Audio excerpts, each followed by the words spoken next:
CBSE words में आपका स्वागत है। इस वीडियो में हम क्लास 7 मैथ्स का सेकेंड चैप्टर, इसका नाम है अरिथमेटिक एक्सप्रेशंस। उसका जो टॉपिक है रिमूविंग ब्रैकेट्स, इसमें केस फर्स्ट, इसको डिस्कस करेंगे। इससे पहले की वीडियोस अपलोड हो चुकी है, अगर आपने नहीं देखा तो डिस्क्रिप्शन में आपको चैप्टर वाइज प्लेलिस्ट का लिंक मिल जाएगा, वहां से देख सकते हो। Let's us find the value of this expression. तो इस एक्सप्रेशन की वैल्यू आप निकालो। अब तो सीख ही गए हो कैसे निकाला जाता है। ब्रैकेट के अंदर जो होता है उसको पहले सॉल्व कर लेते हैं। 200 हो जाएगा, माइनस 40 और 3 को ऐड करोगे तो 43 हो जाएगा। यहाँ से वैल्यू आपकी आ जाएगी 157. We first evaluate the expression inside the bracket of 43 and then subtract it from 200. तो ये तरीका है, मैंने बता दिया। But it is simpler to first subtract 40 from 200. लेकिन इससे आसान तरीका ये है कि पहले हम 200 में से 40 को सब्सट्रैक्ट कर लें। तो 200 माइनस 40 कर दिया, आएगा 160। उसके बाद फिर 3 और सब्सट्रैक्ट कर दें 160 में से, यानी 160 माइनस 3 करोगे तो आएगा 157। ऊपर भी हमने 157 ही निकाला था, तो आंसर सेम आ रहा है। तो यहाँ पर बेसिकली हमने क्या किया, हमने 200 में से 40 को सब्सट्रैक्ट किया और 3 को भी सब्सट्रैक्ट कर दिया। तो इस तरीके से हम कह सकते हैं कि 200 माइनस 40 माइनस 3। अब ये बात नोटिस करना कि हमने ये नहीं किया 200 माइनस 40 प्लस 3। कहने का मतलब ये आपको एक्सप्रेशन क्या दिया है, 200 माइनस और ब्रैकेट के अंदर 40 प्लस 3 दिया है। इससे हमको क्या वैल्यू मिली थी, 157 मिली थी। हमने क्या किया कि हमने 200 माइनस 40 माइनस 3 किया, तो यहाँ से भी 157 ही आया। भाई 200 में से 40 सब्सट्रैक्ट करोगे 160 आएगा, 160 में से 3 सब्सट्रैक्ट करोगे 157 आ जाएगा। सिंपल सी बात। कह रहा है कि हमने ये नहीं किया कि सिंपल ब्रैकेट हटा दिया और जो चीज़ जैसी थी वैसे ही छोड़ दी। ये ऊपर देखो जो एक्सप्रेशन हमने लिखा था, अगर इसका ब्रैकेट हम सिर्फ मिटा दें तो ये कुछ बनेगा। इसको आप सॉल्व करो जैसे करते आ रहे हो, आप खुद से ट्राई करो। सॉल्व करोगे तो जानते हो क्या आएगा, आएगा 163, लेकिन आंसर तो हमारा 157 आ रहा है। इसका मतलब अगर कोई एक्सप्रेशन लिखा हुआ है उसके अंदर ब्रैकेट लगा हुआ है तो हम सिंपल ऐसा नहीं कर सकते कि ब्रैकेट हटा दो बस, बाकी कुछ नहीं करना, उसमें कुछ चेंज करना पड़ेगा। अब इसको अच्छे से हम समझेंगे।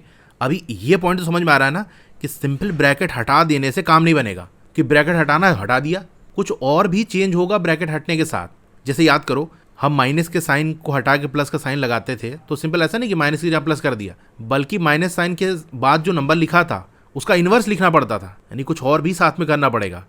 तो ये जो हमारा एक्सप्रेशन है इसकी वैल्यू ऐसा करने से भी वही आ रही है, लेकिन ऐसा कर रहे हैं तो उससे वैल्यू सही नहीं आ रही है। तो हम यहाँ से कह सकते हैं जो ऊपर एक्सप्रेशन हमने लिखा था इसको हम इस तरह से लिख सकते हैं। जहाँ पर चेंज क्या हुआ, अगर आप ऑब्जर्व कर पा रहे हो, तो हमने यहाँ तो ब्रैकेट को हटा दिया, साथ में देखो 40 और 3 के बीच में पहले प्लस का साइन था, अब माइनस का साइन आ गया। ये क्या हुआ, अभी एक और एग्जाम्पल देखते हैं तो आपको और क्लियर होगा।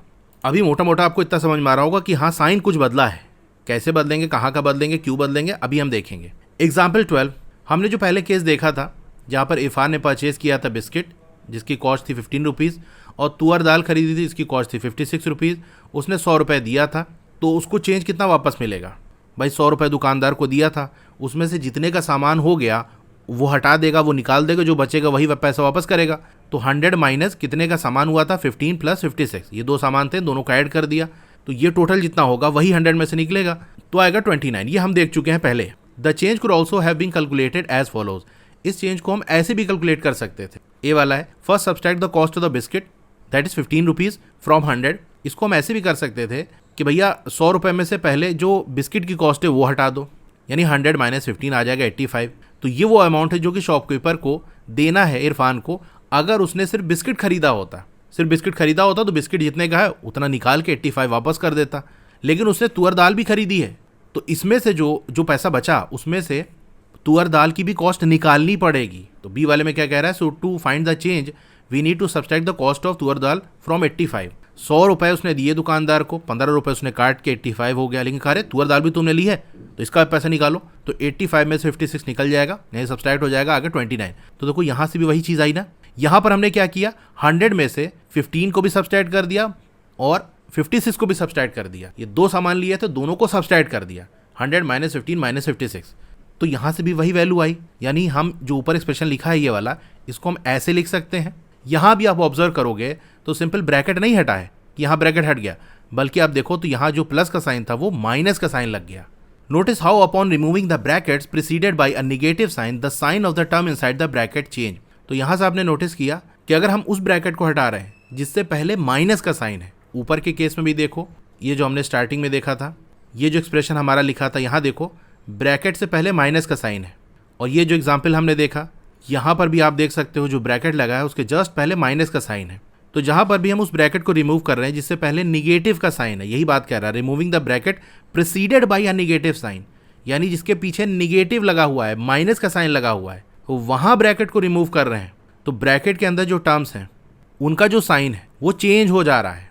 Observe the sign of 40 and 3 in the first example and that of 15 and 56 in the second. तो ये वाले एग्जाम्पल में आप देखो, यहाँ पर ब्रैकेट हट रहा है तो ब्रैकेट के अंदर जो टर्म्स हैं उनका साइन बदल जा रहा है। हमारा लिखा था 200, फिर माइनस का साइन, ब्रैकेट के अंदर 40 + 3 लिखा था। ध्यान रखना ये जो माइनस है वो ब्रैकेट के पीछे लगा हुआ है, पीछे ब्रैकेट आ रहा है, ये 40 का साइन नहीं है। 40 तो ब्रैकेट के अंदर बंद है, ब्रैकेट के अंदर जो बंद है उसको अलग देखेंगे। ब्रैकेट के अंदर अगर आप देखो तो सिंपल 40 है, -40 नहीं है, पॉजिटिव है।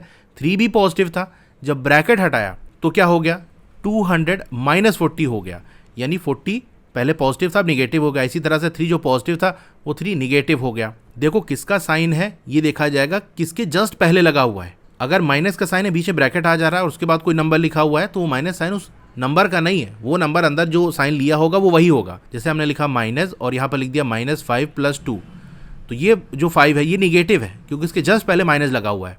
इसलिए नहीं कि यहाँ बाहर एक माइनस लगा हुआ है, क्योंकि उससे पहले बीच में तो ब्रैकेट आ जा रहा है ना। अगर ऐसे लिखा होगा माइनस और ब्रैकेट के अंदर 5 + 2, तो 5 और 2 पॉजिटिव है, ये बाहर जो निगेटिव है ये उस ब्रैकेट के बाहर है, बीच में ब्रैकेट आ जा रहा है। तो सिंपल सा याद रखना, जिस नंबर के जस्ट पहले मतलब उसके बीच में कोई दूसरा नंबर ना हो, कोई ब्रैकेट वगैरह ना हो, तो वो साइन उसका होता है। तो ब्रैकेट के अंदर हमारा सिंपल 40 था जो कि पॉजिटिव है, 3 जो कि पॉजिटिव है। ब्रैकेट जब हटा तो अभी देखो माइनस साइन और 40 के बीच में कोई ब्रैकेट वगैरह नहीं है, यानी ये माइनस साइन इसी 40 का है तो 40 निगेटिव हो गया। फिर ये माइनस साइन के बगल में 3 लिखा है, इसका मतलब ये माइनस साइन 3 का है तो 3 भी निगेटिव हो गया। तो सिंपल सा आपको याद रखना है कि अगर ऐसे ब्रैकेट को हटा रहे हो जिस ब्रैकेट के जस्ट पहले माइनस का साइन है, तो होगा ये ब्रैकेट के अंदर जो भी टर्म्स हैं उनका साइन बदल जाएगा। अगर वो पॉजिटिव है तो निगेटिव हो जाएगा, निगेटिव है तो पॉजिटिव हो जाएगा, सिंपल सी बात। अब ये एग्जाम्पल आप समझ गए हो तो एग्जाम्पल 13 देखो, ये एक्सप्रेशन आप कंसीडर करो। Is it possible to write this expression without the bracket?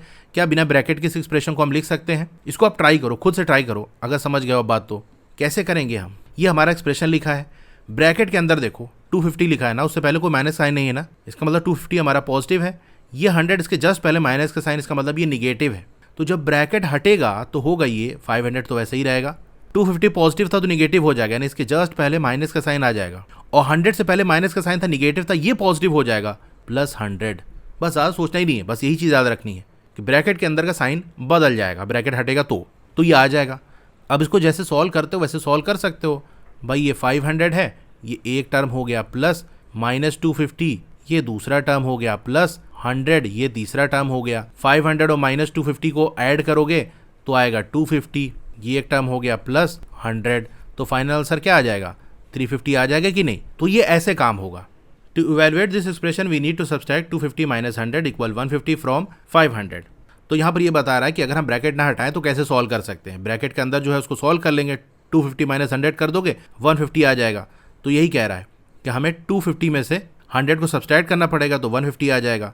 फिर इस 150 को 500 में सब्सट्रैक्ट कर देंगे तो 500 - 150 कर दो, यानी ऐसे लिखा हुआ है। तो हम क्या कर सकते हैं, 500 माइनस और ब्रैकेट के अंदर जो था उसको सॉल्व कर लिया, 150 आ गया 350। If you were to directly subtract 250 from 500 then we would have subtracted 100 more than what we needed, so we should add back that 100 to 500 minus 250 to make the expression take the same value as 500 minus bracket के अंदर 250 minus 100। अब ये क्या कहानी बता दी? क्या ये रहा है? देखो आंसर हमारा कितना है, तभी मैंने आपको निकाल के दिखाया, यहाँ भी है 350 आ रहा है ना। अगर हम ऐसा कर देते कि 500 minus 250 कर देते, ये जो एक्सप्रेशन लिखा है इसको देखो, सिंपल अगर ब्रैकेट हटा दें तो दिखेगा 500 minus 250, अगर ये कर देंगे तो आ जाएगा 250। अब इसके बाद माइनस का साइन है, -100 है, हमको आंसर 350 लाना है। अब 100 और सब्सट्रैक्ट कर दोगे तो हो जाएगा 150, जो कि आंसर गलत है, आंसर 350 लाना है। तो इसका मतलब ये जो 100 है इससे पहले माइनस का साइन है, लेकिन बेसिकली सही आंसर लाने के लिए इसको ऐड करना पड़ेगा। तो यही बात यहाँ पर कह रहा है कि अगर डायरेक्टली 250 को हम 500 में सब्सट्रैक्ट कर दें तो हमने 100 ज़्यादा सब्सट्रैक्ट कर दिया, हमको 350 चाहिए था, 500 - 250 करोगे तो आएगा 250, तो 100 ज़्यादा सब्सट्रैक्ट हो गया ना। तो उसके लिए हमको 100 फिर से ऐड करना पड़ेगा ताकि जो एक्सप्रेशन है उसकी वही वैल्यू आए जो यहाँ पर दी हुई है। This sequence of operation is 500 - 250 + 100। तो ब्रैकेट हटा के मैंने आपको दिखाया था कि कैसे करेंगे। तो हम यहाँ से कह सकते हैं ये जो एक्सप्रेशन लिखा है इसका ब्रैकेट हटा के हम ऐसे लिख सकते हैं। ये मैंने आपको स्टार्टिंग में ही बता दिया कि कैसे करेंगे। 350 वैल्यू निकाल के दिखाई दी कि नहीं, बस वही चीज़ यहाँ पर थोड़ा डिटेल में और चीज़ें लिख के बता रहा है। करना वही काम है, ब्रैकेट सिंपल हटा दो, ब्रैकेट के अंदर जो भी आपके टर्म्स लिखे हुए हैं उनका साइन बदल जाएगा। 250 पॉजिटिव था तो देखो यहाँ निगेटिव हो गया, माइनस का साइन आ गया। 100 निगेटिव था तो ये पॉजिटिव होगा, इसके पहले प्लस का साइन आ गया। चेक दैट 500 माइनस ब्रैकेट के अंदर 250 minus 100 is not equal to 500 minus 250 minus 100। तो ये इसके बराबर नहीं है, क्योंकि 500 माइनस 250 माइनस 100 करोगे तो 500 में से 250 अगर चला गया तो 250 बचेगा, माइनस 100 करोगे तो आ जाएगा 150। तो ये आंसर तो गलत है ना, आंसर 350 चाहिए। तो ऐसे नहीं लिख सकते, ये बता रहा है। Notice again that when the bracket preceded by a negative sign are removed, the signs of the term inside the bracket change। तो फिर से आप नोटिस करो कि अगर उस ब्रैकेट को हम हटाएं जिससे पहले माइनस का साइन है, निगेटिव का साइन है, तो फिर जो टर्म है ब्रैकेट के अंदर उनका साइन बदल जाता है। इस केस के अंदर 250 और माइनस 100 ये बदल जाएगा माइनस 250 और 100 में। एग्जाम्पल 14 की बात कर ले। Hera has a rare coin collection. She had 28 coins in one bag and 35 coins in another. तो उसके पास 28 कॉइन्स एक बैग में है, दूसरे कॉइन में 35 कॉइन्स हैं। उसने 10 कॉइन दे दिए अपने दूसरे वाले बैग से अपने एक फ्रेंड को। Right an expression for the number of coin left with Hera. तो अब हेरा के पास कितने कॉइन रह गए? देखो एक बैग में उसके पास था 28, दूसरे बैग में था 35, लेकिन दूसरे बैग में से 10 उसने तो दे दिए, यानी दूसरे बैग में से दिए है ना। तो ये पूरी कहानी अलग हो गई। 35 में से 10 उसने दे दी दूसरे बैग से, तो अब जितना बचा और 28 दूसरे वाले बैग का, इसको ऐड करोगे तो टोटल अब इसके पास कितने कॉइन है वो वैल्यू आ जाएगी। तो देखो एक्सप्रेशन को हम ऐसे लिख सकते हैं। We know that this is the same as 28 plus 35 plus minus 10। अभी ब्रैकेट के अंदर हम ऐसे भी तो कर सकते हैं, 28 प्लस ब्रैकेट के अंदर 35 है ना, माइनस की जगह अगर हम प्लस करें तो 10 का ये माइनस 10 हो जाएगा। ठीक है, तो ये एक और ब्रैकेट के अंदर हमने बंद कर दिया। यही चीज़ यहाँ पर लिखा है कि ऐसे हम कर सकते हैं।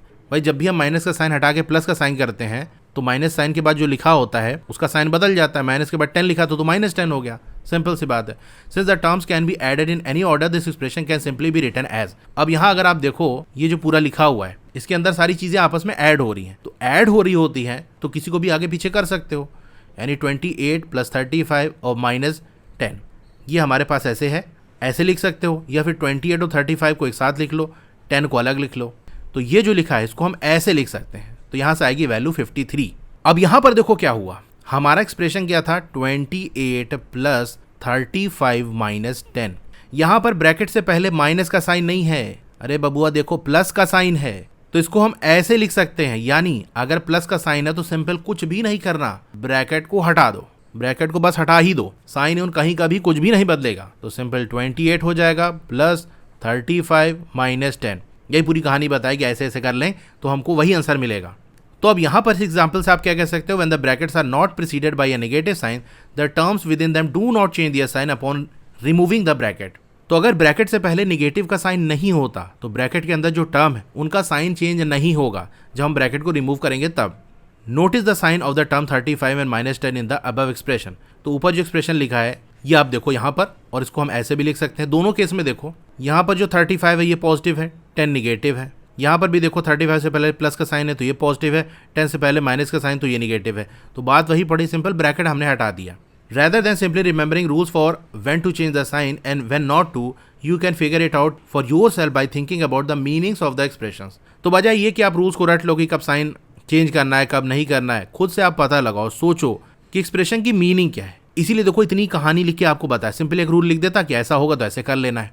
आपको स्टोरी से एग्जाम्पल दे के चीज़ें बताई कि देखो ऐसे कर रहे हैं तो भी आंसर आ रहा है और ऐसे कर रहे हैं तो भी आंसर आ रहा है, इसका मतलब इस एक्सप्रेशन को ऐसे लिख सकते हैं। तो अब अगर मैं समराइज करूँ जो भी चीज़ हमने देखी तो वो ये है कि भैया अगर हमारा ब्रैकेट ऐसे लगा हुआ उसके पहले माइनस का साइन है तो ब्रैकेट के अंदर जो चीज़ लिखा होगा उसका साइन चेंज हो जाएगा जब ब्रैकेट रिमूव करोगे। और अगर ब्रैकेट लगा है उससे पहले प्लस का साइन है तो कुछ भी नहीं करना, सिंपल ब्रैकेट हटा दो, गायब कर दो, खा जाओ ब्रैकेट।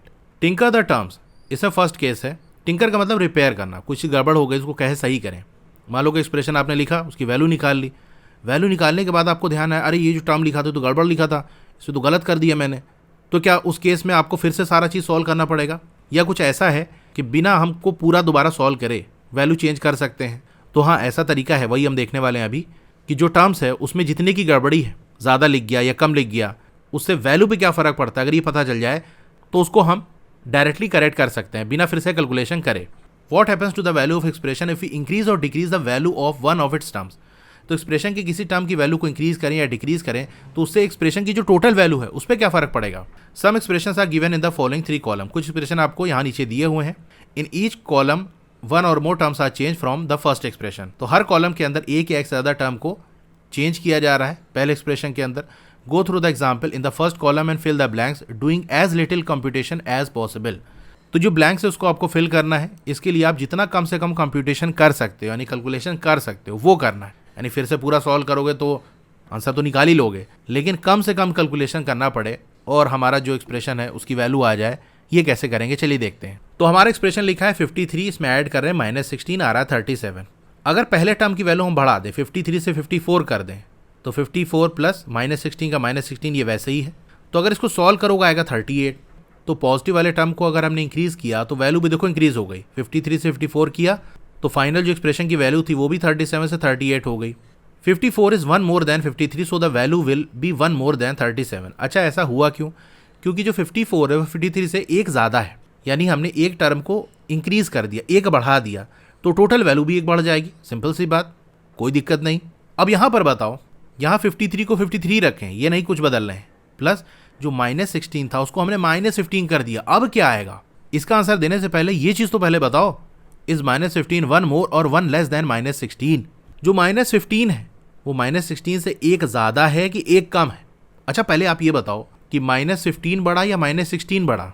देखो अगर सिंपल पॉजिटिव नंबर होता है उसमें तो हम बता देते हैं कि 15 और 16 में 16 बड़ा है, लेकिन अगर दो निगेटिव नंबर्स हैं उनमें जो नंबर बड़ा दिख रहा होता है ना वो असल में छोटा होता है। -15 और -16 की बात कर लें तो -15 बड़ा है। कितना बड़ा है? एक ज़्यादा है -16 से। -16 में 1 ऐड कर देंगे तो -15 हो जाएगा। तो यहाँ पर बेसिकली हुआ क्या, जो पहले -16 था उससे हमने -15 कर दिया, तो देखने से लग रहा है 15 16 हो रहा है तो कम हो रहा है, लेकिन दोनों निगेटिव नंबर हैं। -16 से -15 हुआ है तो -16, इसमें अगर हम 1 ऐड करें तो आएगा -15। इसका मतलब -16 से जो -15 करे हैं उसमें टर्म की वैल्यू को हमने बढ़ाया है ना कि कम किया है। तो टर्म की वैल्यू बढ़ेगी तो एक्सप्रेशन की वैल्यू बढ़ जाएगी। ये हमने पॉजिटिव वाले में देखा था। 53 से 54 किया तो 37 जो वैल्यू आ रही थी वो 38 हो गई। तो -16 से -15 कर रहे हैं, यानी वैल्यू अगर बढ़ रही है दूसरे वाले टर्म की, निगेटिव वाले टर्म की, तो एक्सप्रेशन की वैल्यू भी बढ़ जाएगी। 37 से ये 38 हो जाएगा। तो सिंपल नंबर आपको नहीं देखना कि 16 से 15 हो रहा है तो कम हो गया। अरे -16 से -15 हुआ है तो -16 से -15 का होना ये इंक्रीज हुआ है, एक बढ़ गया है। तो यहाँ से क्या बात समझ में आई कि जो टर्म्स आपस में ऐड हो रहे हैं उनमें से किसी भी टर्म को, एक या दोनों को आप इंक्रीज करोगे तो वैल्यू बढ़ जाएगी, डिक्रीज करोगे तो वैल्यू घट जाएगी। सिंपल सी बात। अब यहाँ देखो 53 प्लस -16 ये 37 होता है, ठीक बात। 53 से हमने 52 कर दिया, कम कर दिया, और -16 वैसे ही रखी, तो टर्म की वैल्यू को कम कर दिया ना, तो एक्सप्रेशन की वैल्यू भी क्या हो जाएगी? एक कम किया था तो वैल्यू भी एक कम हो जाएगी, 36 आ जाएगा। ऐसा क्यों हो रहा है? 52 इज 1 लेस देन 53, क्योंकि 52 53 से एक कम है तो वैल्यू भी एक कम हो जाएगी 37 से। तो एक कम कर दोगे 36 हो जाएगा। इस वाले केस में देखो 53 हम वैसे ही रख रहे हैं, -16 से -17 कर दिए। अब -16 और -17 में कौन बड़ा? -16 बड़ा। तो पहले -16 था, बड़ा था, अब -17 छोटा हो गया, यानी हम एक कम कर रहे हैं। तो अगर एक कम कर दोगे तो वैल्यू भी एक कम हो जाएगी, यानी यहाँ पर वैल्यू 37 से 36 आ जाएगी। इज -17 1 मोर और 1 लेस देन -16? तो -17 -16 से 1 लेस है, एक कम है। इधर वाले में क्या था? -15 1 मोर था, एक ज़्यादा था। अभी तीसरा केस देखो, यहाँ दोनों निगेटिव नंबर है, इसको ऐड करेंगे तो क्या होगा? दो निगेटिव नंबर ऐड करते हैं तो सिंपल नंबर ऐड हो जाता है और साइन माइनस का होता है, तो ये हो जाएगा -103। दूसरा एक्सप्रेशन देखो, यहाँ -88 है और यहाँ -15 है। क्या हो रहा है? -87 से -88 कर दिए, -16 से -15 कर दिए। वैल्यू पे क्या फ़र्क पड़ेगा? पहले ये बताओ, -87 से -88 ये इंक्रीज़ हुआ कि डिक्रीज़ हुआ? एक कम हुआ ना, नंबर बढ़ रहा है निगेटिव वाले में, तो -87 से -88 होने में एक कम हो रहा है और -16 से -15 हो रहा है, तो यहाँ पर एक इंक्रीज़ हो रहा है। तो ओवरऑल कितना इंक्रीज़ होगा या डिक्रीज़ होगा? एक बढ़ा एक कम हो गया तो कुछ ना इंक्रीज़ होगा, जो वैल्यू थी वही रहेगी। यानी यहाँ पर हमने क्या किया, पहला वाला जो टर्म था, दोनों टर्म निगेटिव थे, तो पहला वाला जो टर्म था उसको हमने एक कम कर दिया, दूसरे वाले टर्म को एक बढ़ा दिया। तो एक कम किया एक बढ़ा दिया तो कुछ फ़र्क नहीं पड़ेगा। मैंने आपको 10 रुपये दिया और 10 रुपये ले लिया, तो आपको क्या मिला? कुछ नहीं मिला।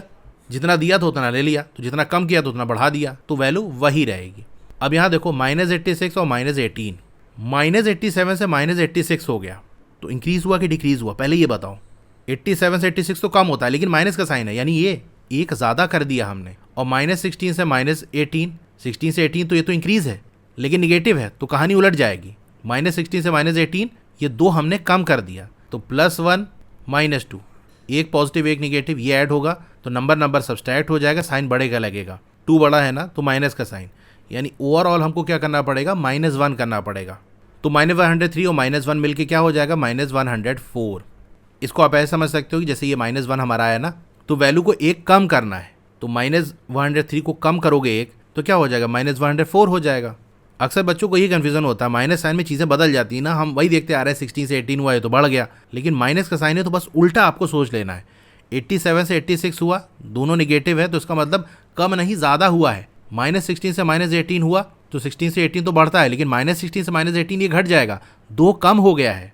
अब ये लास्ट वाला देखो, -97 और -26, -87 से -97 हो गया, तो 10 कम हो गया। और -16 से -26, 16 से 26 तो ज़्यादा होता है, लेकिन -16 से -26 ये कम होता है, यानी हमने डिक्रीज़ कर दिया। कितना डिक्रीज़ कर दिया, 10 डिक्रीज़ कर दिया, तो -10 और -10 तो -20 हो जाएगा, यानी टोटल जो वैल्यू है वो 20 डिक्रीज़ कर जाएगी, कम हो जाएगी। ऐसे हम कह सकते हैं कि -103 प्लस -20 और इसको मिल गया तो हो जाएगा -123।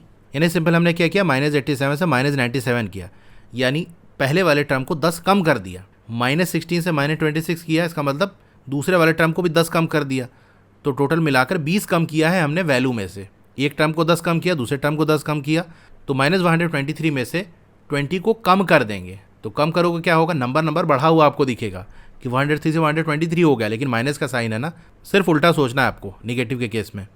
तो ये हमारा यहाँ पर हो गया।